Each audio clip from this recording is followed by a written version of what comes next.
Hello everyone, my name is Karina and this is my perfume map.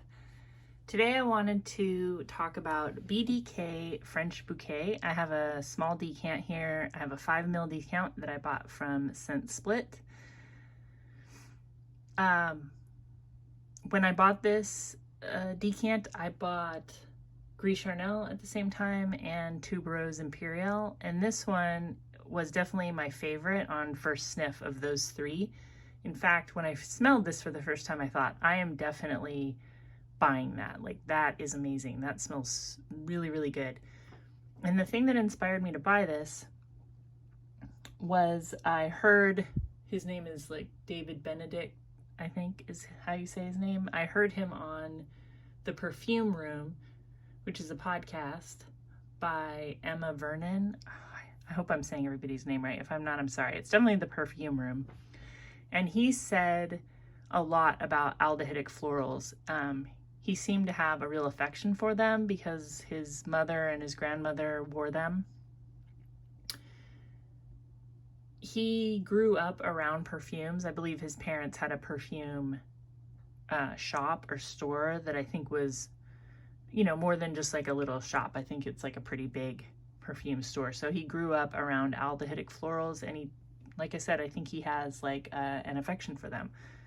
I also love aldehydic florals, so I really wanted to try this.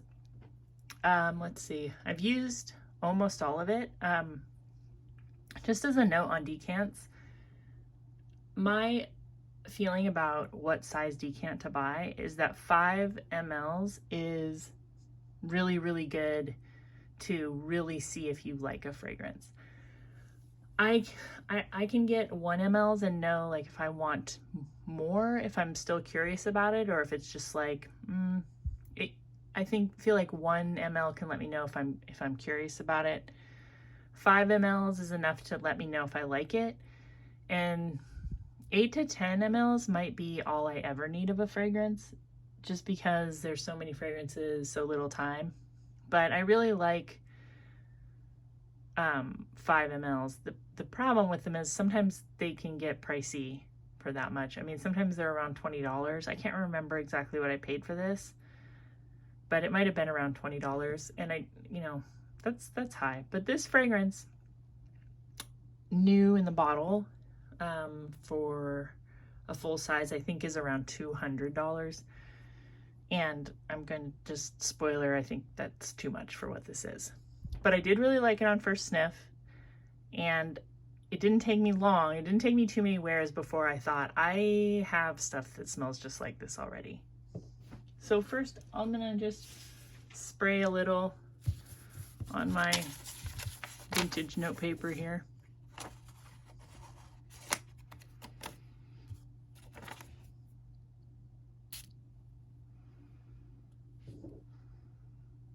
Yeah, it smells a lot like white florals, yellow florals, and vetiver. I smell a lot of vetiver in this. There's no oak moss, and I can tell. Oak moss is in a lot of vintage floral fragrances. It's the thing, in my opinion, that makes it, people say it smells soapy, or that it smells vintage, or, you know, a lot of people think they don't like oak moss. I really like oak moss. It's not available in the way it was in the past. Oak moss is probably like the main ingredient that people will tell you to search out a vintage bottle, because it's an irritant to a lot of people, so they don't use it. They use like a, you know, an aroma chemical version of it, or I think they can use it, but it has to be in like very, very small amounts. I've been learning a lot about like those IFRA standards, and I'm not an expert at all, but I'm kind of starting to understand like what those rules are and kind of how they work. So it's my understanding you can still use oak moss, but it has to be like, how do I say this? It can only be like a 10% concentration of the amount that might be harmful. So if they say like this much is harmful or has the potential to be harmful, they can only use like 10% of whatever that is, like whatever that limit is. So most places are using aroma chemicals. So this fragrance smells earthy, floral, but it's also very flat. Like, he says there's aldehydes in here, but there's not like a sparkling aldehyde. It is a very, it's like the idea of an aldehyde. It's like a slightly, it's like just a tiny little soap note, like a little, there's a few little soap bubbles near this bouquet of flowers. Now I have a fragrance that I think it smells almost exactly like, and it costs about $11 for a full bottle, and that is Jontue by Revlon. I believe this came out in the 70s. I remember seeing ads for it when I was a little kid. I was born in 1974. Let me show you the bottle. It's got like a, what is that? Flower. This one smells like chamomile, oak moss. There's a lot of vetiver in here too. And this, oh my gosh, I cannot get this out. There we go.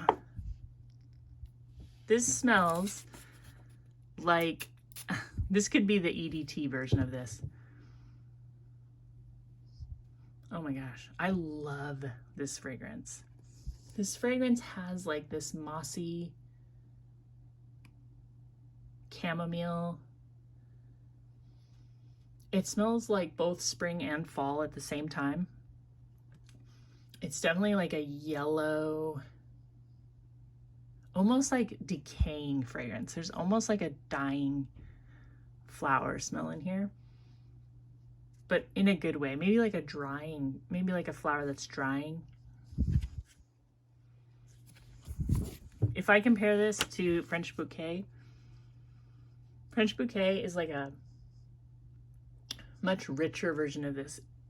In modern fragrances, you know, they're almost entirely synthetic, and you can tell because like there's a certain like amped up richness to a lot of fragrances, which I think a lot of people find appealing, but I find it very dating. Like, I can tell when something's a new fragrance because there's like this thickness to it. There's like this richness, and they aren't quite as,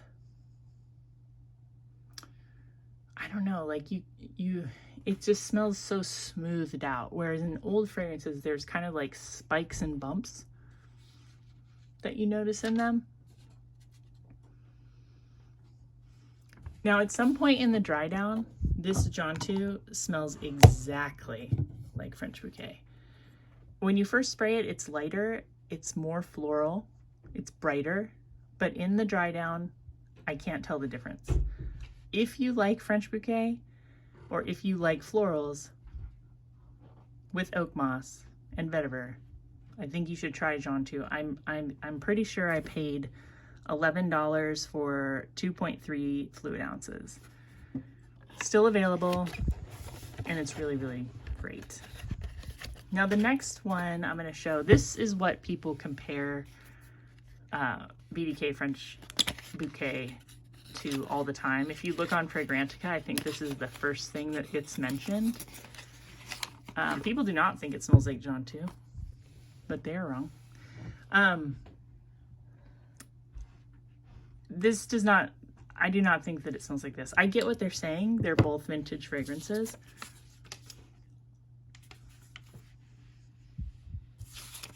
But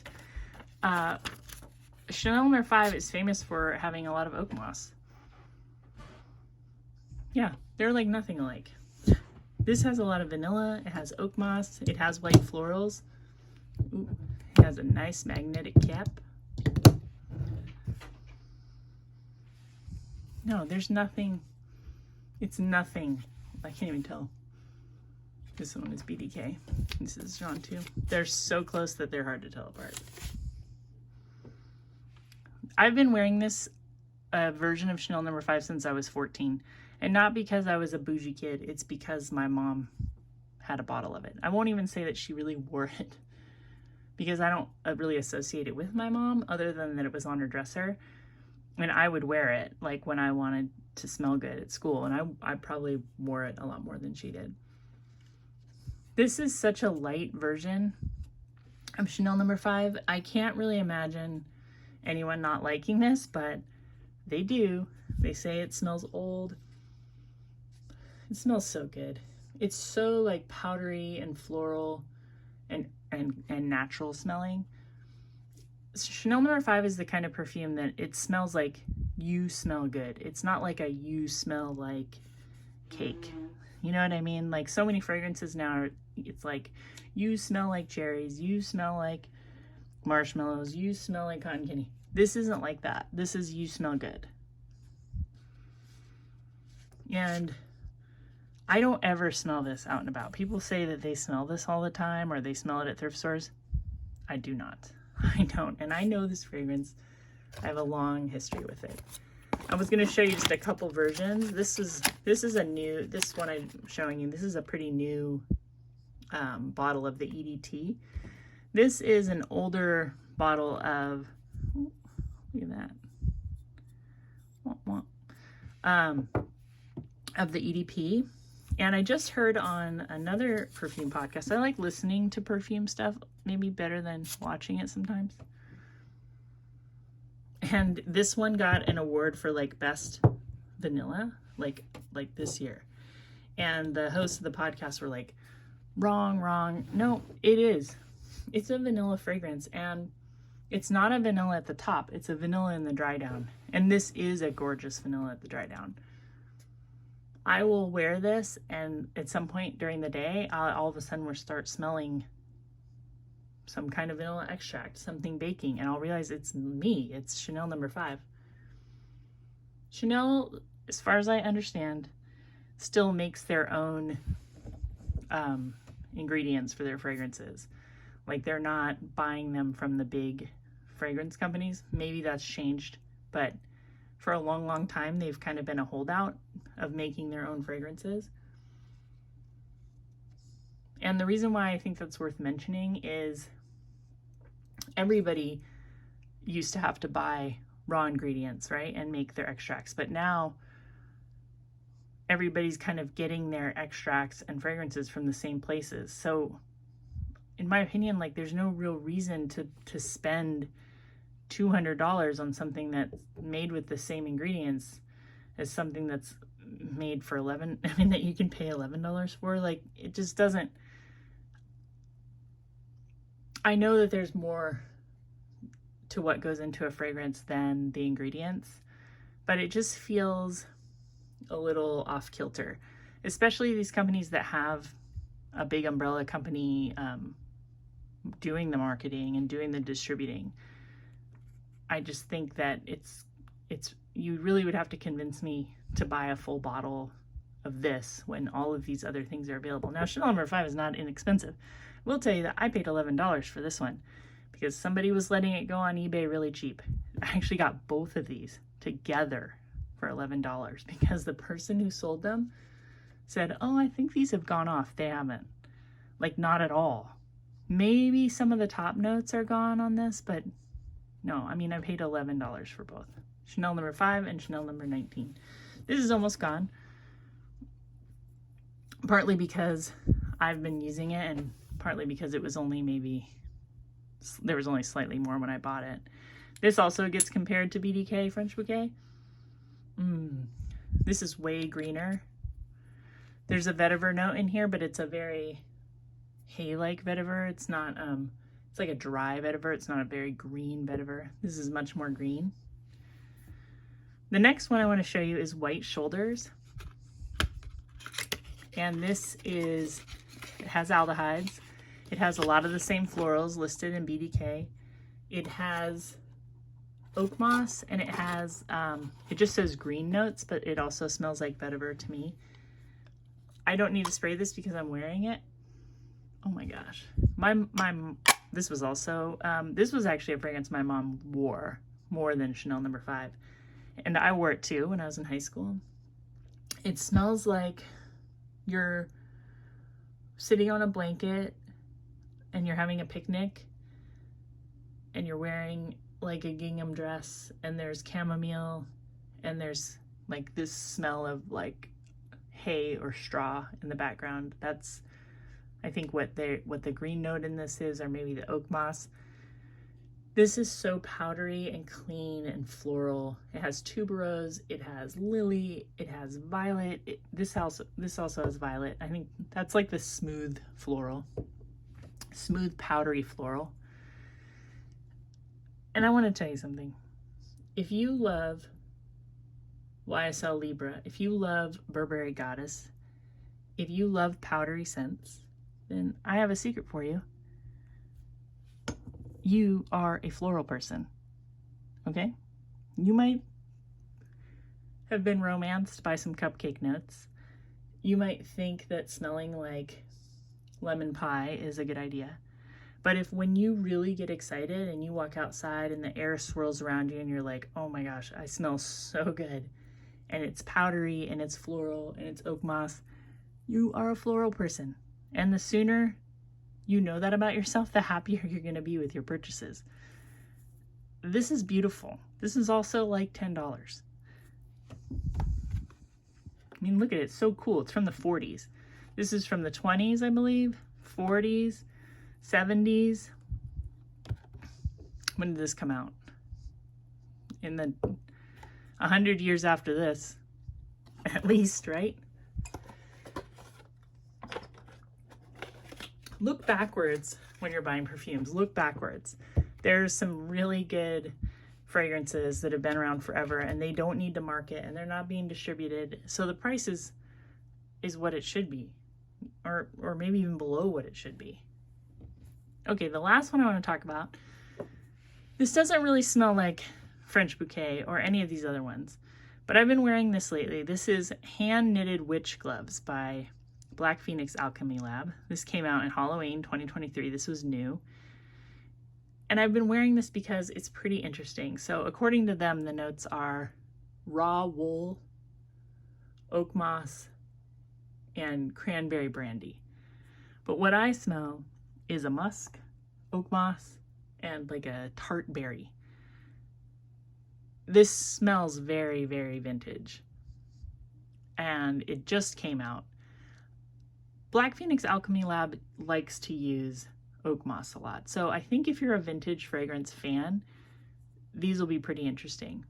The reason why I think it's interesting is because of like the cranberry or the berry note with this kind of vintage smelling oak moss and vintage smelling musk. I can't think of another fragrance that's anything like that. Now, I don't think this is like a masterpiece or anything. I'm not even saying run out and buy it, but it's kind of interesting that this like kind of cool indie brand is making fragrances like this. It gives me hope for the future. Not that I like everything, okay? I do. I'm just a cheapskate, so I'm always looking for the best value. I like gourmands, but I don't really like them. For me to really feel like, oh my gosh, this is beautiful, it has to have florals. It has to. That's what it is. That's what perfume is, in my opinion. Like, I'm a woman. I want to smell like a flower. Of course I do. I want to be fresh. I want to feel alive, awake. I want to be part of nature. Whether it was made in a lab or not, I don't really care. I just want to smell a certain way. Anyway, Black Phoenix Alchemy Lab uses a lot of oak moss. I'm sure it's not real in their fragrances. So I don't know. This is kind of interesting. I'm going to keep wearing it. I like it. And I hope they make more like this. And I hope other companies make this. This needs something. It's not perfect, but it's a good start. Anyway, I hope you like this video. I hope you like florals. I hope you like aldehydes. This French Bouquet by BDK, like I say, good job, just not, it's too expensive. And check out these alternatives, especially Jontue. I think you'll be shocked. White Shoulders, again, shocking. And if you hate Chanel No. 5, well, then you're probably not buying French Bouquet anyway. Anyway, have a good day. Bye-bye.